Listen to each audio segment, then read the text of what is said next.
поставяме пред Теб сега, Господи, и Ти благодарим за днешния ден, който ни даде, Исусе, за това, че отвори очите ни отново, Господи, за милостта Ти, за любовта Ти, за помощта Ти, Господи, всеки ден, че се грижиш за всеки един от нас, Татко.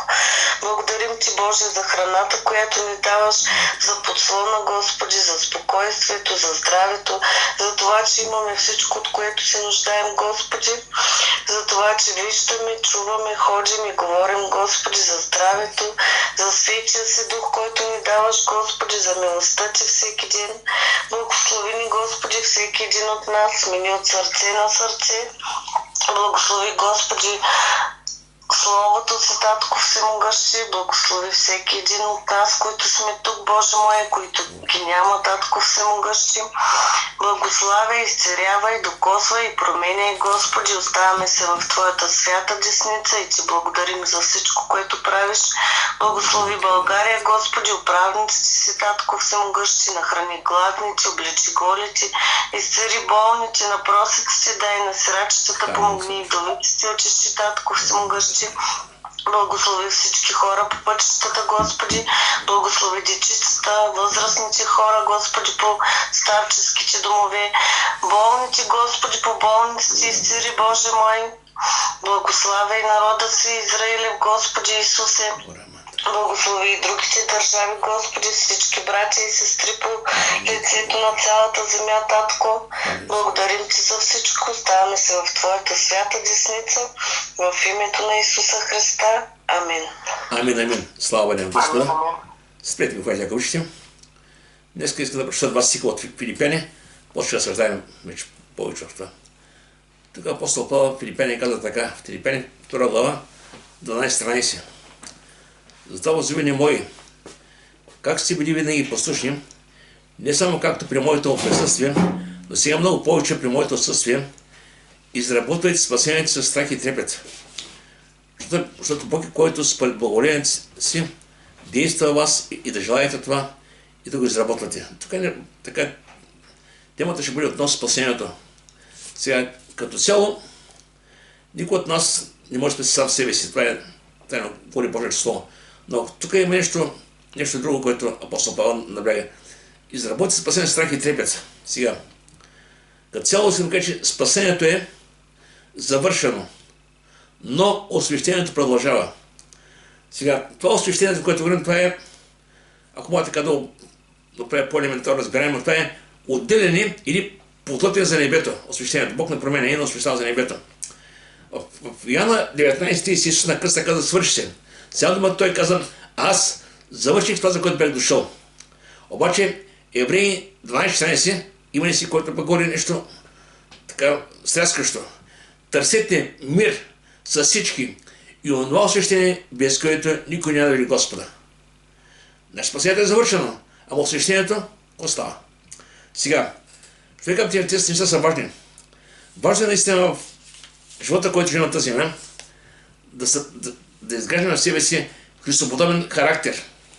Или именно присъствието на Бог в нас променя самите нас. Значи, ако нашата вяра е само да вярваме, че има Бог, че има Спасител, това не стига. Яков каза, безсоветите вярвате перец. Но именно плодовете на духа, тези други неща, които се речем добродетелите, те доказват, че вече наистина става нещо вътре в нас. Когато Йоан проповядаше в Матея 3 глава, и да приема много хора, и той по 8 стих каза така, пренасяйте плодове, достойни за покаянието. Значи покаянието е така и само Господи, прости ме. Въпрос е какво става от там нататък. Как приема спасението е извършено, завършено, но освещението, тази промяна, това е цял живот. От момента, който приемеш Христос, до момента, който ще имаме, това е цял живот. Вижте кога Словото Божие сега, тук чета малко. 2 Петрово 1 глава, от 5 си казва така.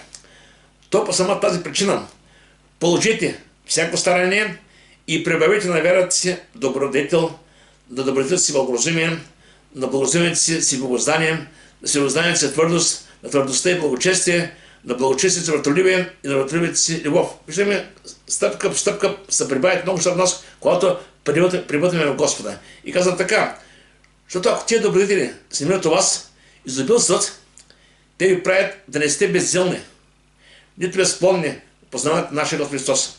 Но онзи, около те не се намират, е сляп, късоглед, е забравил, че е бил очистен от старите грехове. Затова, братя, постарайте се още повече да затвърдявате вашето призвание и избиране, защото като вършите тия добродетели, никога няма да изпаднете. Виждаме какво става. Тук става, че всичко става с пребъдване. Това ще кажа стиха. Поне така ще ви се дадем по-голям достъп във вечното царство на нашия Господ Христос Спасител. Сега, нищо не става само себе си, разберете ма. Когато постоянно сме в Господа, когато пребъдваме, нещата се случват. Ние празно в Йоанна 15 глава, когато Исус говори за лозата и пръчките, той каза така: аз съм лозата, отец е земеделецът. А си пръчките. Сега въпрос е, кой къде е? Ако си на лозата, става добре на Господа. Но ако не си на лозата, страшно. Сега, има хора, които са религиозни, които са християни, но също време нямат нищо с Господа. Ще дам пример за това, което говоря. Фарисеите и книжниците говориха за Бога. Ама Исус какво каза? Устата си говорят за Бога, ама сърцата им стоят далеч от Него. И това е едно поучение за тези, които се последват. Каза така: пребъдвайте в мен. Само това пребъдвайте, превода е постоянствайте да стоите там, където сте. Значи, постоянстваш да стоиш там. Значи, ако си в Христос, стой там. Продължавай да стоиш и да вършиш с Него. Защото когато човек почне да прави някои неща, уж на Господа, а не са от Господа, вика Бога, Бог ни да не ги даде някой друг, разберете ма. Страшно е. Много важно човек да пребъда в Господа, с Него да върви и да очаква от Бога всичко. Пребъдайте в мен и аз във вас. Както пръчките не може да даде плод от само себе си, ако не остане на лозата, така и вие не можете, ако не пребъдите в мене. Аз съм лозата, вие сте пръчките. Който пребъда в мене и аз в него, той ще дава много плод, защото отделен от мен не може да дадат нищо. Даже тук дава словото, може ако някой лоза пръчка не дава плод, той реже заминава. Не искам да се плашим, но въпросът искам да кажа да бъдем хора, които наистина да ходим с вяра в Господа, да бъдем плодоносни християни. Плода има два вида. Веднъж в духа, в характера, втори път в този свят, в който живеем. И наистина и двата по-съседни. Наистина целта е хората в този свят около нас, чрез нас да познаят Господа, да се спасят. Това е плода в този свят. А плода на духа е в Галатяни 5 глава, 20 така. Любов, радост, мир, кротост, благост, верност, милосърдие, всеотземна дълготърпение, да са дет плода на духа. Това са неща, които се изграждат в нас следствие от пребъдването в Господа. И колко човек повече пребъда, толкова повече те ще бъдат явни в живота му. Разбира се, ние не виждаме кой плод кога изza от нашия живот, но те са видими на хората около нас. Така че важно е ние да стоим в твърде вярата, а Бог понякога на привежда при ситуации, в които нещата, които четем, които следваме, да могат да се реализират, да станат реално с нашия живот. Понякога минаваш ситуации, в които те се чуди за какво става. Искам да ти кажа словото върника така. Римляни 8:27. Всичко съдейства за добро на тия, които любят Бога. Даже понякога ситуацията не изглежда много добра, но Бог те привежда чрез нея, да може нещо да изглежда в тебе. Така че това е много важно да разберем. Когато минаваш ситуация да не роптаем, но кажем: Господи, нека бъде Твоята воля. Хубаво още преминаваме с Него. Фарисеите, те знаете, евреите роптаха, накрая останаха там по пътя. Това е една полка за нас. Божия народ остана в пустинята. Що? Негодуваха, роптаха, неверие, негодуване и останаха там. Така че това ще се на пътя. Това се още не ти гарантира, че си на края. Така че е важно да стоим с вяра в Господа. Вижте, Битие 19:7, това е един много силен стих. Битие 19:7. Лот, когато Бог каза на Лот, вземи жена си, децата си и близките, в които имаш, защото града заминава. Лот какво прави? Лот ти каза на зетиви, си бъдеш зетиви, двамата. Така и така. Те му се смеяха, присмеяха му се. И днес много хора са подобни на него. Говорим на хората, че има вечер, че има рай, че има ад. Хората не гледат, я шпи, какъв рай казват, сега какви живота бе. И тогава те се присмяха на Лот. Защо? Лот тръгна. Бог му каза: бегай за живота си. И вижда назад. Виждаме Лот, жена му и двете мъже тръгнаха. И тъква да беше да изядат от града, Те го издадаха там и жена се обърна да види какво става с къщичката. Остана там. Лот и трите му се спасиха. Ако искам да кажа, има ясно послание. Върви напред, не ги за да не погинеш. Посланието какво е? Търсете мир с всички и онова свещение, без като никой няма Господа. Словото Божие казва, да, сериозно е, но вижте, никъде не останам, че пъти ще бъдете сериозни. Словото Божие казва, Павел каза, през много скърби ще примените до тези Божие царство. Апостол Петър каза, не се притеснявайте, когато минат през огнени изпитания. Исус каза, мен говорих, беше, виждаме Словото Божие, има много предупреждения за това, което има в пътя ни. Много се не водите правилника в псалмите, но Господ извършва и тях. Така че, важно е човек наистина да осъзнава, че има нужда от спасение, че има нужда от Спасител, че има нужда да бъде с Него. Ще кажа защо. Представете си, че сте в едно море и плувате. В един миг слушаш нещо с вас, с главата и някой хвърля пояса. Ако се хване, че се спасите, ако не се потопите. Така и живота в този свят, това е като един океан. Не сме там. Въпросът е какво правиш със себе си, своя живот. Продължаваш да опаш на себе си или се хващаш за Господа и кажеш, Господи, аз вярвам в Тебе, си мой Спасител. Така че важно е на кого нашето упование. Сега, защо човек се нуждае от спасител? Това е интересен въпрос. Сега, в Словото Божие ни обяснява още Адам и Ева, първите хора, които бе създадени. Те се грешиха, а в Римляни 5 глава, 12 казва, че с Адам греха премина с човеци. Поне че се грешиха. Някой сега казва, добре, аз после виновен, че Адам се грешил. Ама те си виновен, те са наши правоотци. Че всяк греха минава с цялото всички хора след тях. Ние сме потомци на Авраам. Така е, че ние живот си носим греха на Авраам. И сме грешници. Да, като деца началото не се вижда, всичко е още добре. Но когато почнем да растем, почнем да поставим малко, да правим глупости и така полека-лека, да станем още по-грешници, комага. Но Бог ни призовава да се покаяме, да седнем отново при Него. И Словото Божие казва така, как че един човек греха ли е света, става дума за Адам, греха смъртта и по начин смъртта мина с човеци, поне всички грешиха. Това е Римляни 5.12. А Римляни 20 казва така, поне всички грешиха и никой не заслужава да се прослави при Бога. Никой няма, Бог не е дължен никога да дава обяснение. Защото ако човек поставя греха си, не се покая, отива в ада, защото е грешник. И Бог никога не дава обяснение. Той е дал Словото Божие. Иска да каже, и тъй както че си има прегрешение, дойде осъждането с човеци. Така че си има правилно дело на Христос. Дойде на всички оправданието, което докарва живота. Виждаме, че всеки един човек в живота си идва до тази алтернатива. Идва до този момент, в който чува за Христос, чува за Адам и Ева, чува Бог. И въпросът е как ли играем на това послание. Много хора живеят, да, аз вярвам, че е Бог, обаче живеят така, че Бог не съществува. Не се притесняват още. Говорим, че има раят, да, вярваме, ама продължаваме да живеем греха си. Това не е шига работа, разбирате ме. Няма да има втори опит. Живота е един.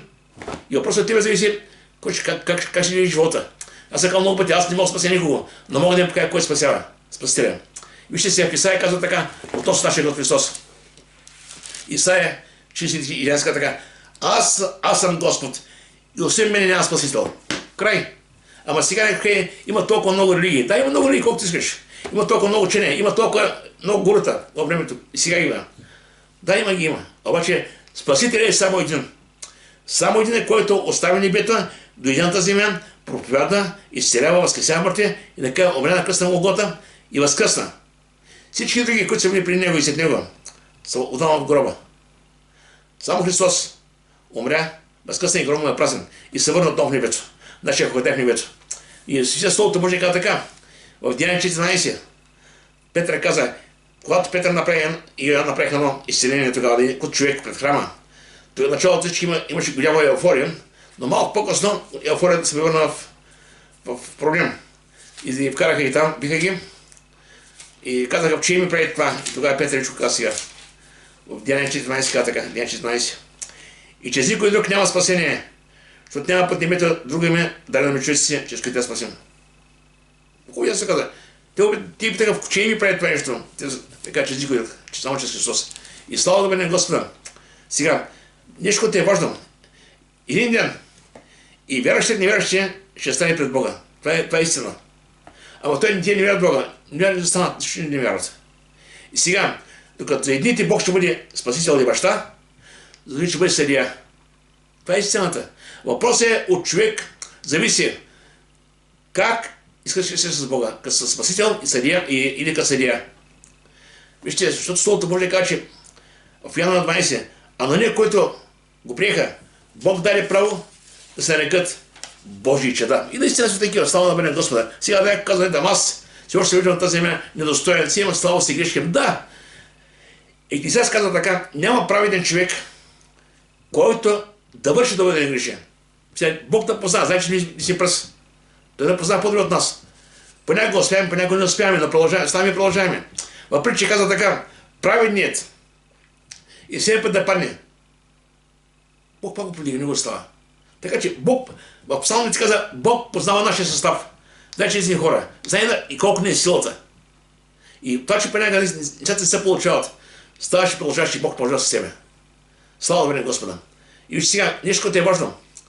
Тук каза, изработи се спасението със страх и трепет.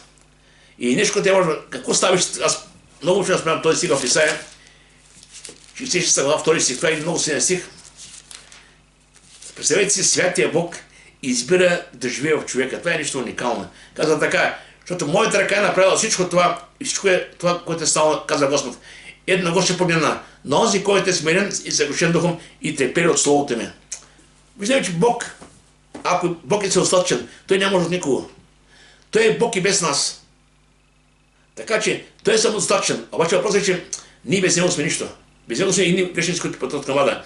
Но тъй като Бог не обича, идва при нас, когато се кажем Боже, прости ни греховете, когато се смиряеме, когато се е крушен, идва и да съживява. И да, нов живот в него. Слава да бъде Господи. И сега, от този спасението, що каза за страх и трепет? Тук има един сега пример, който е много интересен. Казва така, спасението днес е по-близо, от когато сме повярвали. Сега ще кажа, защо кое преди, че Словото Божие казва така. В Римляни 13 глава, 11 си казва така. Защото спасението е по-близо от нас, от сега, отколкото когато първо повярвахте. Сега всеки от нас е по едно времето, при някой при 5, 10, 15, няма че кой годините. Това няма никакво значение. Допреди това сме били роби на греха. Слуги на греха сме пътували с големи крачи към ада. Видимо, когато се обърна към Бога, въпросът е какво става сега, вижте. Покаянието е първи един акт, в момента като се покаяниш, спасяваш. Но въпросът е оттатък как продължаваш. И тук сега вижте, самия Петър е много радикален, но това е Божие Слово. Каза, доволно е миналото време. Сега дума, достатъчно е миналото време. И нещо, което е важно, Бог никога не осъжда християна за неговото минало. Понякога дявол идва и те напомня какъв си бил, ти си ги правил, това е дяволска работа. Бог никога не напомня твоето минало, той го забравя. Евреи 10-17 казва така, и греховете, и беззаконията ви няма да помня за винаги. Така каза Бог. Сега, обаче Петър отива по-обред, каза така, доволно е миналото време, когато сте живели така, както желаят да живеете личниците, като сте прекали в нечистоти, страсти, винопийства, пирование, напиване, добрата и до служение. Списък е голям. Всеки от нас е бил някъде. Обаче, идейки при Господа, Бог прощава, Бог не наражда, прави в нас ново създание, така както Словото Божие. Така става при нас, става много. И после Петър каза, да живеете през останалото от цялото време. Или това време, което е останало, ще напред. Как? Не вече по човешки страсти, а по Божията воля. Това е избора сега. Как продължаваш да живееш живота от там нататък? Ще кажа, защо ако ти приемеш Христос, покаеш се, на същото време не оставаш старите си грехове и продължаваш да ги вършиш. Никой не те вижда, никой не знае казваш, мен никой не вижда. Бог те вижда. Бог те вижда, а той сега. Важно, че той те вижда. Така че внимавайте, в момента, в който приемете Господа, това е вече, вече се иска от нас и ангажимент, че да живеем като Божи лица. Това не е шега работа, това не е игра. Това не е на джаманка, за клим съм тук, днеска видял, утре ме видял. Няма такова нещо. Бог е навсякъде, той вижда всичко.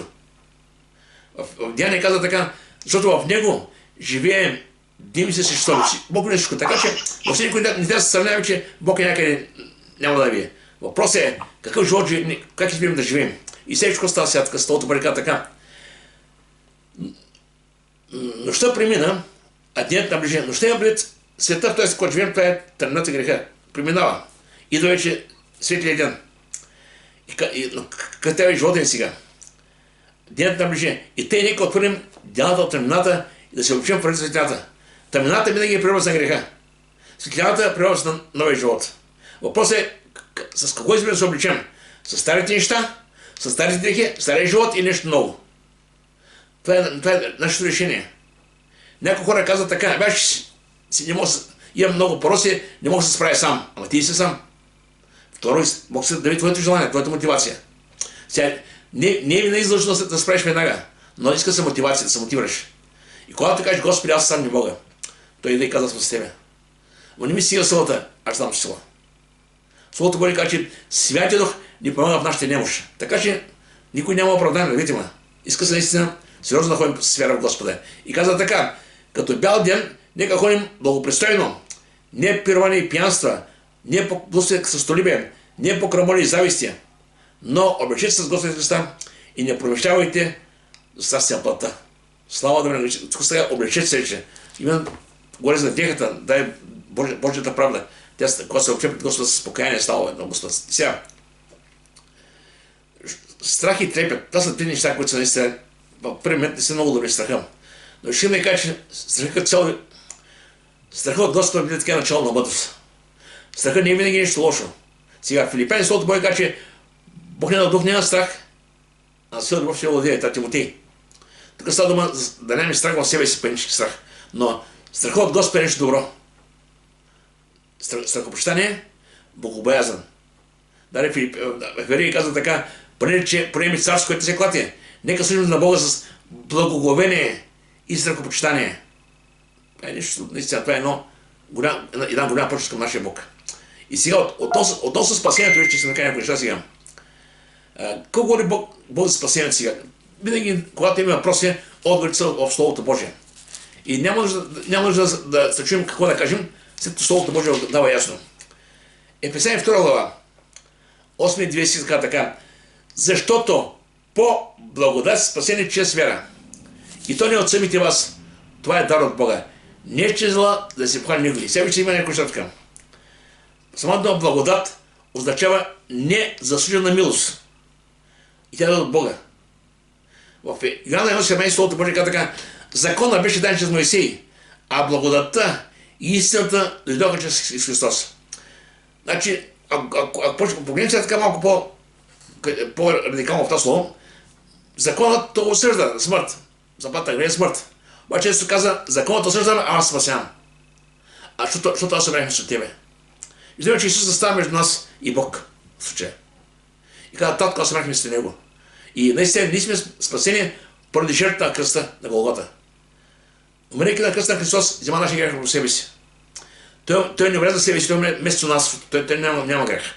И каза така, спасението е чрез вяра. И каза много важно, то не е от самите вас. Никой от нас не може да каже, аз сега ще живея така, ще направя какво да прави, как да живее и вече Бог ще спаси едва не, преди това, което върша. Не. Това е заблуда. Ще кажа, защо е Галатяни, има две групи хора. Едните са били антиномияни, другите са имали легализъм. Сега какво значи? Легализъм е вяра в Христа плюс падане на закона, което е опасно. Сега да ме казваш, Христос е за мен, ама неговата смърт не е достатъчна, да продължи да прави корбан. И да пази закона, плюс вярата. Това е легализма. А другите са били антиномияните. Това е една секта тогава, антиномияни. Тези хора се казват така, достатъчно е само вяра в Христа, без нищо друго. И се продължават да живеят греха си. И това е страшно. И днес е така, вижте. Има хора, които идват при Господа, приемат го и започват сами да решават какво да правят, едва не сами определяме, сами решаваме кое е добро и кое е зло. Чакай, има Библия. Чти Словото Божие, чти Библията, там се говори ясно. Ако нещо не ти е ясно, моли се пред Господа. Аз съм казал много пъти, знаете, когато имаш някакво радикално решение за живота си и нямаш мъдрост, кажи, Господи, ти си казал в Яков, ако някому от вас не достига мъдрост, нека просто вяра Бог ще му даде. Молете се. След това, ако трябва да нещо мимолетно, бързо, помисли, ако Господ е на това място, би ли го направил? Ако той не би го направил, не го правите. Вижте колко ли си в отгоре. Ако той е до нас и да вижда Как сме се почувствали? Ако не е добре, не го прави тогава. Така че всичко е толкова ясно, въпрос иска се от нас наистина да поставим нещата радикално. Не забравим, че Бог е с нас. И вижте сега, шли към тези неща. Като така по-благодат спасен. Това е дар от Бога, дар. И каза, не че дела, какво го значи сега? Има хора, които са способни в този свят, които вършат много неща. Обаче делата са за този свят. А добри дела ще бъдат оценени в небето, оценени. Словото Божие каза, спасението е чрез вяра, наградите са според делата. Значи, когато човек върши добри дела, в името на Господа, за всяко добро дело ще получи небето награда. Това е истината. Но спасението е по благодат чрез вяра. Сега, ще има няколко стиха. В Римляни 3:27. Дарът за нас е подарък. Ние го приемем така, къде каже, без да дам нищо от себе си, само вяра. Но той струва нещо. Струва за този, който ни го дава. И дарът именно издавате на спасението, което направи Исус на кръста. Там беше наистина извършено спасението. И Словото Божие каза така. И те, где остана хвалбата? Изсичана е чрез какъв закон? Чрез закона на делата ли? Не, но чрез закона на вярата. И така ние заключаваме, че човек се оправдава чрез вяра, без дела от закона. Законът изобличава греха, показва състоянието на човека, но спасението е само чрез вяра. Словото Божие каза, никой твар не може да се оправдае чрез дела, искано по закона. Защото чрез закон става само познаването на греха. И в Галатяни 2 глава, 21, тук апостол Павел пише много ясно. Не осуетявам Божията благодат. Обаче, ако правдата се е придобила чрез закона, тогава Христос е умрял на празно. Ако закон може да спасим, тогава няма да е Христос. Законът е Христос.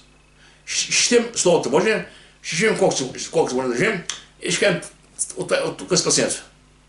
Значи спасението е само чрез Христос. И сега нещо, което е важно. В Йоанна 6 се казва Словото Божие. Аз съм пътят, аз съм истината, аз съм и живота и никой не дохожда при Отца, освен чрез мене. Това казва само Христос. Никой не го казва. Само той е този, който може да е при тебе, да заведе при Бога. Само той. И когато Исус казва, че отидем да приготвя място, аз съм казал много пъти, той си има двояко значение. Веднъж място е на кръста на Голгота. Защото без кръст няма прощение, без прощение няма небе. Това е истината. Това е първото място. Второто място отива в небето да приготви място. Той казва, дома на царя много обиталища. Така че, вярвам, че всеки от нас ще бъде много приятно да пъти в небето. Присъствие на Господа. Той каза на разбойника и след казвам, днес ще бъде се прави. Това е един много силен персонаж. Днес казвам, не утре, не от другия, днеска. Сега има някои люди, които казват, че човека спял там с хиляди години, докато той разкъсят. Няма такова нещо. И ще казва днес. Така че, въобще не трябва да се представям за тези неща. Тук Словото Божие така, а сега Христа Исуса, вие като него си бите реч, се поставени близо чрез като на Христа. Чрез като на Христа и евреи и езичници, всички имат един достъп до небето. И после казва така, защото чрез него и едните и другите имат своя достъп при Отца в един дух. Слава да бъде Господ. И наистина, трябва да разберем, че Божията благост, Божията милост продължават и днес да имат сила. Вижте, понякога си мислим, че едва ли не, това, което направи Христос при 2000 години, той да не остава там. Не. Словото, делата, които извърши Христос, имат сила също и днес. Спасението, благодата, дълготърпението, милостта на Бога, любовта на Бога, те са актуални и днес. Защото Бог е актуален. Бог е същия. Той не се променя. В Римляни 2 глава, виж казва сега. 4 стих. Или презираш неговата богата благост. Презираш. Само това презираш, това е страшна дума. Може ли човек да презира Бога? Значи, представи си какво стана. Или ако мога да се отнася нехайно към това нещо, което Бог казва. Значи, разбира, това е сериозна работа. Не може да отнася нехайно към своя живот. Ако те не ти показва твоя живот, на колко да покажете ме. Значи, разбира, човек трябва да разбира, че това е важно решение, което трябва да вземеш. И казва така, и не презираш неговата богата благост, търпеливост и дълготърпение, без да знаеш, че Божията благост е начината води към покаяние. Божията благост, дълготърпение, любов, има една цел, да те даде при Христос. При кръста се покаяш, ще бъдеш спасен. Това е целта на Бога. Сега, какво значи точно да изработим спасението с страх и трепет? Сега, как да изработим дар? Това е дар по благодат. Сега отговор ще кажа така. Бог е дал вечен живот като подарък чрез Христос. И ние трябва да покажем това, че живота на практика, на святост ние искам да бъдем с Него. Сега дума ти кажеш, да, Господи, аз знам, че си била подарък. Искам да бъда с Тебе. Къде падам, къде успявам, къде не успявам, но това е пътят, в който съм да извървя с Тебе. И сега важно наистина, разбира, че изкуплението е цял дело на Бога. Обаче освещението има и наша част. Имаш, което направи Христос на кръста. Има и практическа свят, която трябва да вършим на живота на практика. И вижте сега, чрез изкуплението ние вярваме в Христос и влизаме в Него. Обаче иска се да продължим с Него. Деяния 10 глава, че си казва така. Деяния 10:43, това е главата на Корнелий. Казва така, става за Христос. За Него свидетелстват всички пророци, става за Христос. Че всеки, който вярва в Него, ще получи чрез Неговото име прощение на греховете си. Всеки, който вярва. Тук няма никакво условие. Няма че къде живее, дали е умен, дали не е толкова умен, дали е красив, това няма значение. Самите апостоли, знаете за Петър и Йоан, ребята казаха, неуки, неграмотни човеци. Не крие това слово това. Иска да кажа, че Бог, тук не става дума за интелектуално състояние на човека. Тук става дума за вярата. Човек спасява чрез вяра, не чрез други неща. Сега, в 1 Тимотей, 2 глава, 5-6 стих, тук е разкрита наистина Божията воля за самото човечество. Защото понякога хората казват, ако не си от избраните, няма да бъде спасен. Или ако не си записан в името в небето, няма спасен. Може да се мъчиш, може да правиш. Няма такова нещо. Вижте, благата вест е изпратена до всички човеци. И всеки има своя шанс. На всеки един е равен шанс за небето. И казва така, виж каква е Божията воля сега. Това е добро и благоприятно пред Бога нашия Спасител, който иска да всички човеци. Бог също и да достигнат до познаване на истината. Защото има само един Бог, един ходател между Бога и човеците, човекът е Христос Исус. Бог иска всички хора да достигнат до познаване на истината. Слава да бъде на Господа. И това е нещо много важно сега. И после продължаваме. Нататък. Матия 26 много, когато Исус трябваше да отиде от тази земя, беше със своите апостоли. Това са последните думи, които говори според Евангелието на Матея. Идете, научете всички народи на това, което съм научил, кръщавайте ги в името на Отца и Сина. И ето аз с вас през всички дни за всичка на века. Така, идете, научете да правите всичко, което съм заповядал. Кръщавайте ги. И ето аз съм с вас. Тук дава едно уверение, че той с църквата си и днес. Той продължава да бъде с нас. От нас иска ние да вършим нашата част. Той е готов да върши останалото. Сега, нещо, което е важно. В Римляни 10:13 апостол Павел каза така. Защото всеки, който призове името Господен, ще спаси. Това е много хубав заден стих. Всеки, който призове, обаче дава и една особеност на датка. Отзад напред, каза така, ще каза така. Как проче ще призоват този, когато не са повярвали? И как ще правят този, за който не са чули? А как ще е без проповедник? Видиме, проповедник, пратен да проповяда и който чуе и спаси. Какво се да кажа? Всеки един от нас трябва да вече благата вест, която е в него. Бог е поставил не само за наше спасение, а ще тази вест да може хората около нас да чуят за него. От нас иска да кажем благата вест, кой е той, кой е направил на кръста. Умрял да възкръсна нашите грехове. И вече всеки един човек, който ще чуе, може да направи равнотетка своя живот. Иска или не иска. И после каза така, и как ще без провинция, ако не бъдат пратени, както е писано, колко са прекрасно взети те, които благосят. Слава бе на Господа. Разберете ме, понякога не чакаме само тета на вода, пастора, проповедника, дякон, служител. Не. Словото Божие казва, че всеки един може да бъде благосител. Помните Самарянката, как се случи при нея също работа. Така че, каза и става. Така че, тя беше има среща с Господа, след разговор с Господа, после знаете какво става. Когато вече повярвам в Господа, после почна да говоря на хората и много хора повярваха, че вземат свидетелство. Така че, това е важно е. Сега, Псалом 3:17 казва така. Псалом тази от различни стихове, които са насърчени. Къде е Бог днес? Така, Словото Божие казва така. И Господ е близо, при ония, които са съкрушен сърце и спасява ония, които са разкаян дух. Съкрушен сърце и разкаян дух. Това е много важно. И наистина важно е Исаия 50:15, с кой бе гордо от нещо. Бог обитава вечността, но още там, където има съкрушен сърце и разкаян дух, да съживява духа на смирените. Виждате, че става от Господа и да при нас съживяване ни дава вече посока на живота. И сега важно е истина човек да разбере, че в самото освещение не е сам. Бог е този, който призовава. Бог ти дава сила чрез духа си. Иска наистина, чрез вяра в него, да продължиш по пътя. Той е този, който няма да остави. Вижте, Бог е любов и Бог е добър Бог. И каза така, а сам Бог намира да ви освети напълно и да запазите пътните духът, душата и тялото без порок до пришествието на нашия Господ Христос. И после продължава. Верен онзи, който ви призовава и ще извърши това. Слава да бъде Господи. Видим колко наистина. Спасението, освещението е като 200 монета.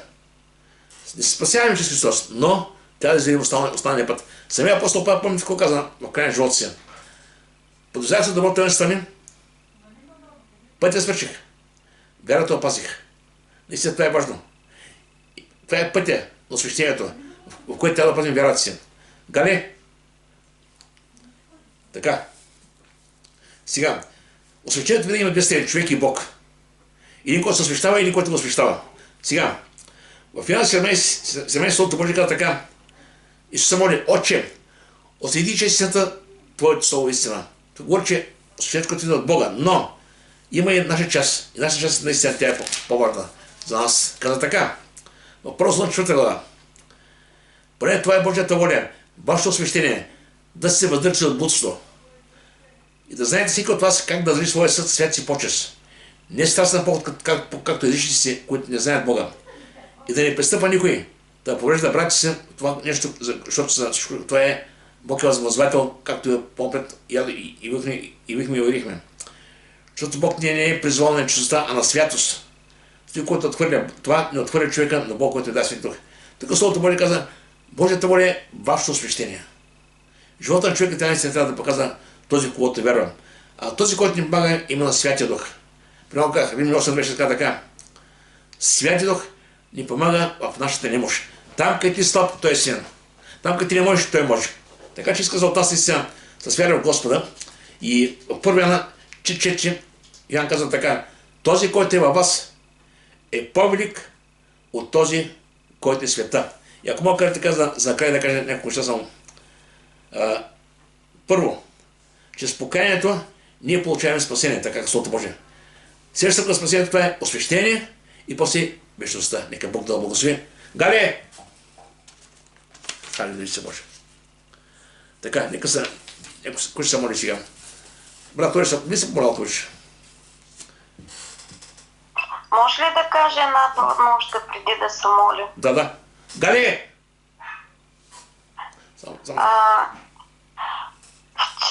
Оня ден май беше, моя брат работят също, това покриви правят. Да.